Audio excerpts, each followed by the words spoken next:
நமச்சிவாய வாழ்க, நாதன் தாழ்வாழ்க, தென்னாடுடைய சிவனே போற்றி, எந்நாட்டவர்க்கும் இறைவா போற்றி.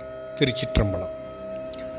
அன்பிற்கினிய நண்பர்களே, நாம் திருவாசகம் எனும் தேனை பகுதி பகுதியாக சுவைத்து வருகிறோம். இப்பொழுது திருச்சதக பகுதியில் உள்ள 10 தலைப்புகளில் அமைந்த பாடல்களை பாடி போகிறோம். அதில் அனுபோக சுத்தி என்ற பகுதியில் உள்ள பாடல்களை இன்றைக்கு பார்க்கவிருக்கிறோம். அனுபோக சுத்தி, அதாவது உயிர் தன் இயலாமையை உணர்தல். ஆன்மா தன் உண்மை நிலையை சிவபரம்பொருள் உணர்தல். சிவானுபவத்தில் ஆன்மா தன்னை தூய்மைப்படுத்திக் கொள்ளுதல். திருச்சதகத்தின் 6வது பிரிவாகிய அனுபோக சுத்தி என்பது, இதிலே சுத்தி என்றால் சுத்தம் என்பதாகும். ஆத்ம சுத்தி, அனுபவ சுத்தி, அனுபோக சுத்தி என்று இதனை 3 நிலைகளாக பார்க்கலாம். முதலில் மன தூய்மை, அதைத்தான் ஆத்ம சுத்தி என்கிறோம். அந்த தூய்மையுடன் அனைத்தையும் பயன்படுத்துவது அனுபவ சுத்தி. பின்னர் அந்த அனைத்தையும் சிவனாக காண்பது அனுபோக சுத்தி. இந்நிலை பற்றிய பாடல்கள் எல்லாம் இந்த பகுதியில் மாணிக்க வாசகரால் தொகுத்தளிக்கப்பட்டிருக்கிறது. இந்த 3ஐயும் விளக்குவதற்கு சுவாமி சித்பாவானந்தர் ஒரு அருமையான உதாரணத்தை சொல்கிறார். அது என்னவென்றால், கண்ணின் சுத்தம், பின்பு கண்ணாடியின் சுத்தம். இந்த 2ம் இருந்தால் தானே பொருள்கள் நன்கு தெரியும். அதுபோல முதலில் மன தூய்மை வேண்டும், பின்னர் பொருள்களை பயன்படுத்துவதில் தூய்மை வேண்டும், பிறகு அவையெல்லாம் சிவன் என்று உணரும் தூய்மை நிலை, அதுதான் அனுபோக சுத்தி என்று சொல்ல வருகிறார். இந்த அனுபோக சுத்தி தலைமையில் உள்ள 10 பாடல்களில் அவற்றின் உட்கடைக்கை என்னவென்றால், இறைவன் செய்த பேருதவியை சதா நினைத்தது. இது ஒரு சுத்தம் செய்யும் வழியாகும். இறைவனின் திருவடியை சதா விடாது பற்றி கொள்ளுதல். இறைவனடி சேர்வதே இன்பம், சேராமை துன்பம் என்று உணர்தல். பக்குவம் பெறுவதே இறைவனை அடைய வழி என்றும், பக்குவம் பெற்றக்கால் அவன் தானே வந்து அருளுவான் என்று உணர்தல். பக்குவம் வந்த உயிர்கள் வீடு பேறு பெறுவது உறுதி என்று உணர்தல். பக்குவம் இல்லாதவர்கள் பக்குவம் வரும் வரை பொறுத்தல் வேண்டும். உலகம் பற்றியும் உலக பற்றுதல் சிவபோகத்திற்கு தடையாகும் என்று உணர்தல். இறைவன் ஆட்கொள்ளாத உயிர்களே இல்லை. ஆட்கொள்ளப்பட்ட உயிர்கள் பெறும் பேரு இறைவன் திருவடி இன்பம். இறை திருவடி காட்சி கண்ட உயிர் ஒரு வினாடி ஒரு பொழுதேனும் சிவ பரம்பொருளை விட்டு பிரிய எத்தனிக்காது. இந்த உட்டெழுத்துக்களை இந்த தலைப்பில் உள்ள பாடல்கள் விளக்குகின்றன. இப்பொழுது முதல் பாடலை பார்ப்போம். ஈசனே என் அம்மானே, எந்தை பெருமானே, என் பிறவி நாசனே, என் நான் யாதும் ஒன்று அல்லா பொல்லா நாயான நீசனேனை ஆண்டாய்க்கு நினைக்க மாட்டேன் கண்டாயே, தேசனே அம்பலவானே, செய்வது ஒன்றும் அறியேனே. இதனுடைய பதப்பொருள், ஈசனே எல்லாம் உடையவனே, என் எம்மானே என் தலைவனே, எந்தை பெருமானே என் தந்தையாகிய பெரியோனே, என் பிறவி நாசனே எனது பிறப்பினை ஒழிப்பவனே, யாதும் ஒன்று அல்லா ஒரு சிறுபொருளுக்கும் ஈடாகாத பொல்லாத தீய நாயனை நீசனேனை இழிவினையுடைய என்னை ஆண்டாய்க்கு ஆண்டு அருளிய உன்னை குறித்து நான் நினைக்க மாட்டேன், யான் சிந்திக்க தவறுகிறேன். தேசனே ஒளி உருவானவனே, அம்பலவனே திருவம்பலம் உடையவனே, செய்ய கடவதை ஒன்றும் அறியேன், சிறிதும் அறிய மாட்டாதவனாய் இருக்கின்றேன். அருள் பெற்ற நிலைக்கேற்றவாறு நடக்காது கீழ்ப்பட்டமை கருதி தன்னை நீசனேனே என்கிறார். நன்றி மறப்பது நன்றென்று அல்லவா? தான் நன்றி மறந்தவன் என்று சொல்ல வருகிறார்.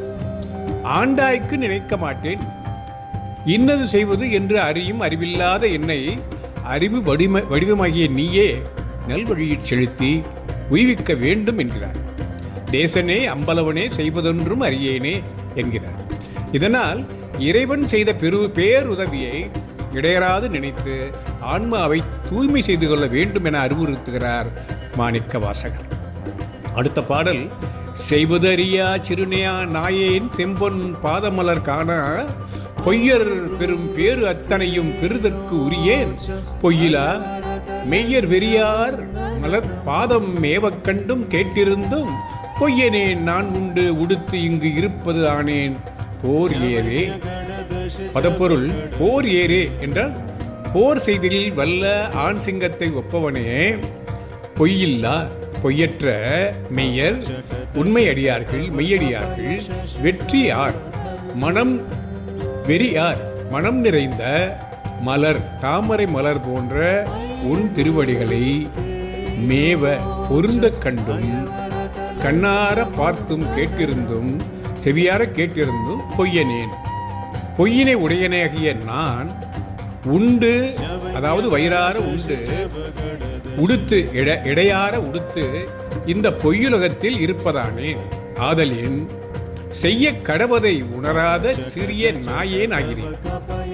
செம்பொன் போல அருமையாகிய உன் திருவடி தாமரையை காணப்பெறாத பொய்யினை உடையதோர் பெரும் பேறு அத்தனையும் அடையக்கூடிய துன்பப் பேறு முழுவதையும் பெறுவதற்கு அடைதற்கு உரியேன் நான் என்று சொல்கிறார். அதாவது அருள் ஆசானோடு வந்த அடியார் உலகப் பற்றை விட்டவர் ஆதலின் அவன் அடி சேர்ந்தார் என்கிறார். அத்தனையும், அதாவது பொய்யிலா மெய்யார் வெறியார் மலர்பாதம் மேவக் கண்டும், ஆனால் நான் உலகப்பற்றை உடையவன் என்பதால் பொய்யனேன் நான் உண்டு உடுத்து இங்கு இருப்பதானேன் என்று சொல்ல வருகிறார். இறைவன் பற்றை பற்றாது உலகப்பற்றை பற்றி இருப்பதால் தம்மை செய்வதறியா சிறு நாயேன் என்று இழித்து கூறிக்கொண்டார். உலகப்பற்றினால் விளைவது துன்பம்தான். ஆகையால் பொய்யர் வரும் பேறு அத்தனையும் பேணுதற்கு உரியேன், அதாவது துன்பங்கள் அத்தனையும் தனக்கு வரும் என்று சொல்கிறார். இதனால் உலகப்பற்று உள்ளவரை துன்பம்தான் மிகும் என்று உணர்ந்து இறைவனது தாளினை பற்றி கொள்ள வேண்டும் என்பதை வலியுறுத்துகிறார் அடிகள். அடுத்த பாடல், போர் ஏரே நின் பொன்னகர்வாய் நீ போந்தருளி இருள் நீக்கி வாரியேறு இளமென் முளையாலோடு உடன் வந்தருள அருள் பெற்ற சீரேறு அடியார் நின் பாதம் சேரக் கண்டும் கண்கெட்ட ஊர் ஏறு ஆய் இங்கு உழல்வேனோ கொடியேன் உயிர்தான் உளவாதே. பதப்பொருள், போர் ஏறே போர் செய்தில் வல்ல ஆண்சிங்கம் போன்றவனே, உனது பொன்னகர்வாய் அழகிய சிவபுரத்தினின்றும் நீ போந்தருளி நீ எழுந்தருளி வாரியேறு கச்சார்ந்த இளமென் முளையாலோடு உடன் வந்து மென்மையான தனங்களை உடைய உமாதேவியோடு கூட வந்து இருள் நீக்கி அஞ்ஞான இருளை நீக்கி அருள் செய்ய உன் திருவருளை பெற்ற சீர் ஏறு அடியார் சிறப்பு மிகுந்த உன் அடியார் நின் பாதத்தை சேர கண்டும் அடைவதை நேரே பார்த்திருந்தும் கண்கட்ட கண்ணை இழந்த ஊர் ஏறு ஆய் ஊர்காலை போலே இங்கு உழல்வேனோ இந்த உலகிலே திரிகின்றேனோ கொடியேன் உயிர்தான் உளவாது தீவினை உடையவனான எனது உயிர் நீங்க கூடவில்லையே என்று அங்கலாய்க்கிறார். விளக்கம், துன்ப நீக்கம் முன்பும் இன்பப்பேறு பின்பும் உண்டாகும் ஆதலால் தான் இருள் நீக்கி அருள் என்றார்.